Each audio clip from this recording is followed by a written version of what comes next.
Today, we're going to break down a really powerful psychological trigger, one that shapes how people see you from the very first moment. And I mean, often before you've even said a single word. So let's just dive right in.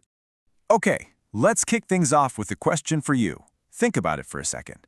How much time do you really have before someone forms a pretty solid opinion of you? A minute? Maybe 30 seconds? 10? Believe it or not, it's just 3 seconds. That's it. This tiny, almost instantaneous window is all you get. I mean, it's a shockingly short amount of time, right? But it is absolutely critical.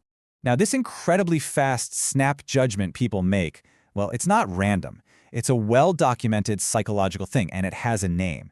And, understanding it is really the first step to getting a handle on it. So here's the deal. The halo effect isn't just some fleeting feeling. It's a powerful bias in our brains that pretty much frames every single future interaction you'll have with that person. If that first impression is good, you get a halo. If it's bad, well, you get a negative one. The best way to think about it is like putting a filter on a camera.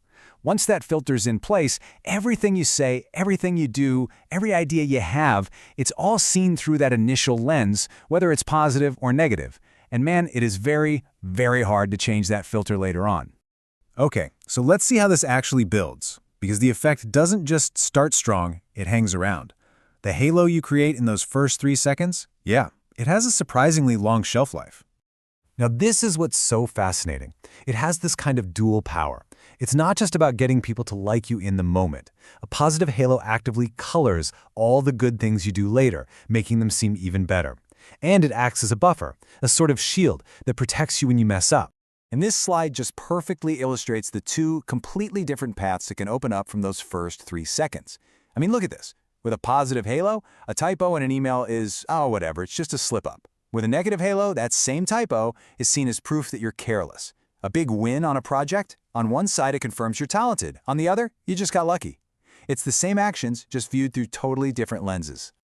So I know this might all sound a little intimidating, but here is the good news. You are not powerless in this. Not at all. You can absolutely influence the halo you create. And it all starts with what the source material calls your first touch points.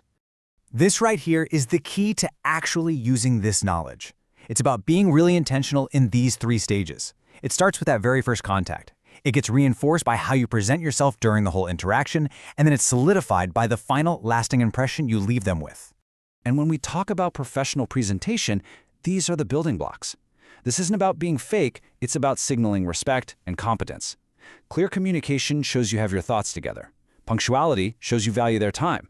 Really listening shows you're engaged. All of it works together to build that strong, positive halo. So, as we wrap up, let's bring it all back home, back to you. Because every single day, in every new interaction, you are creating a halo, whether you even realize it or not. And that's really what it all comes down to, isn't it? That initial contact, the email you're about to send, the way you walk into a room, even your profile picture. It's all telling a silent story about you before you've even had a chance to speak. The only real question left is, are you the one writing that story?